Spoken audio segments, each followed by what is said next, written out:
Баршаңызға қайырлы күн. Бүгін сіздермен осындай дәмді әрі керемет дастарханыңыздың көркі болып табылатын ең оңай песочный қамырдан жасалатын осындай галета пирогының рецептімен бөлісемін. Видеоны соңына дейін көріп, менің YouTube арнама тіркелуді ұмытпаңыздар. Әлі алда көптеген видеолар шығады, сол себепті менің каналыма тіркеліп қойыңыздар. Үй жағдайда тұрған сары май, ұн, жұмыртқа, қопсытқыш және де қантымыз керек болады. Осындай таза тұрған ыдысымызға бірінші електен өткізіп, оны қосып аламыз.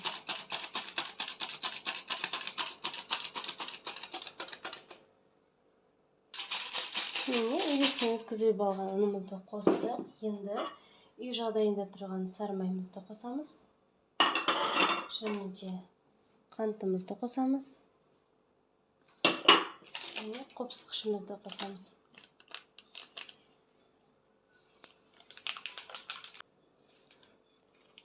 Қопсытқышымызды қосып аламыз.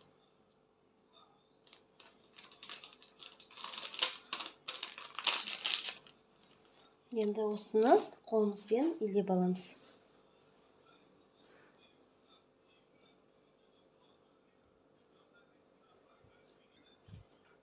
Міне сары майымызды илеп алдық. Енді осының үстінен жұмыртқамызды қосамыз.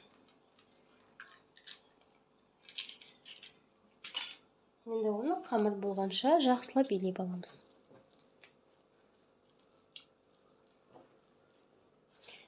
Міне қамырымызды илеп дайындап алдық. Дәл осындай жұмсақ, әрі әдемі песочный қамыр болып шығады. Енді осыны пергаментный қағазға әдемілеп жаятын боламыз. Міне дәл осындай пергаментный қағазымызды кесіп аламыз.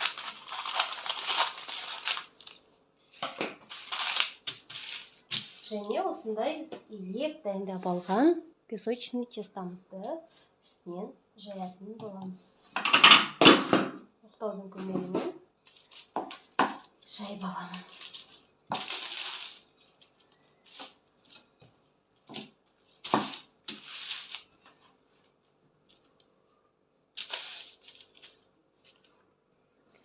Міне дәл осындай дөңгелекше етіп жайып дайындап алдық. Енді осыны кішкене қатырып, енді ішіне салатын начинкамызды турап аламыз. Ішіндегі салмасына дәл осындай персиктерді қолданатын боламыз. Персиктерді слай етіп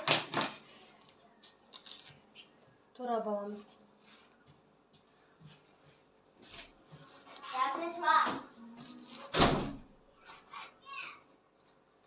Салмасына дәл осындай персиктерді қолданамын. Ортасына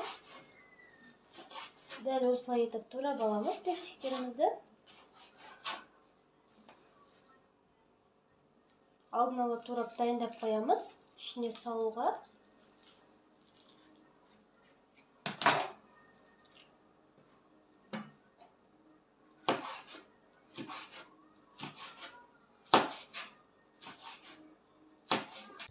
Міне барлық шабдаларымызды дәл осылай етіп турап алдық. Енді қамырымызды аламыз.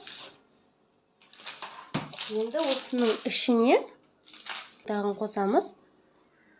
Дәл осылай електен өткізіп, ортасына қантын тағын сеуіп аламын.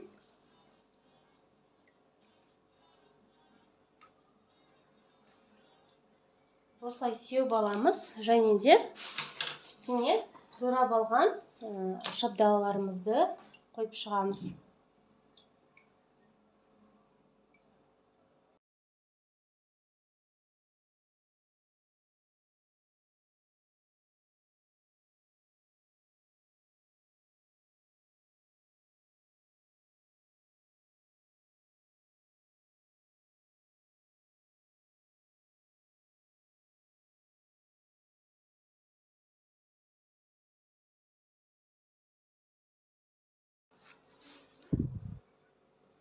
Міне дәл осылай етіп барлығына қойып шықтық. Енді осылай төгетін боламыз. Әдемілік үшін осылай етіп төгетін боламыз.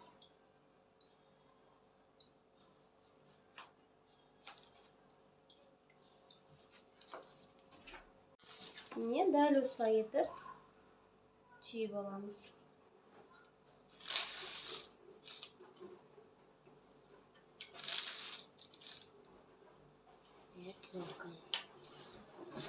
Міне түйіп алдық, әдемі болып түйіп алдық. Енді үстіне жұмыртқамызды жағамыз.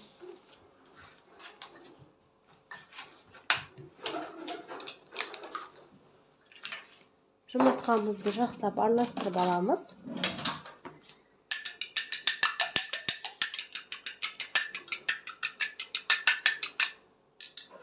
Міне араластырып алдық. Енді мына жерлеріне, шеттеріне жұмыртқамыздың сарысын жағамыз. Міне жұмыртқамызды шеттеріне жағып аламыз.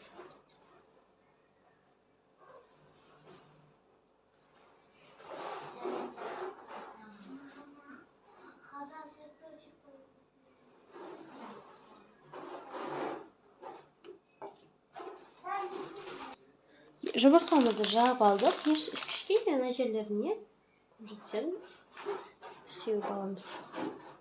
Қатты көп керек емес, кішкене әдемілік үшін осындай күнжітімізді сеуіп аламыз. Міне күнжітімізді сеуіп алдық. Енді 180 градуста 30-35 минуттай пісіріп аламыз. Міне біздің пирогымыз пісіп шықты. Енді дәл осының үстіне сахарный пудрамызды секіреміз.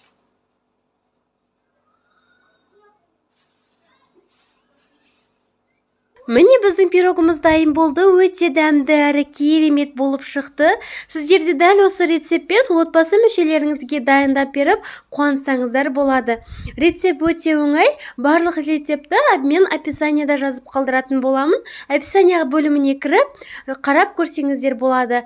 Барлық граммдарын сол жерде жазып қалдырдым. Видеом сіздерге ұнаса лайк басып, комментарий қалдыруды ұмытпаңыздар. Әлі алда көптеген видеолар шығады. Сол себепті менің YouTube арнама тіркеліп қойыңыздар. Сіздермен болған Жансұлу. Келесі кездескенше сау болыңыздар.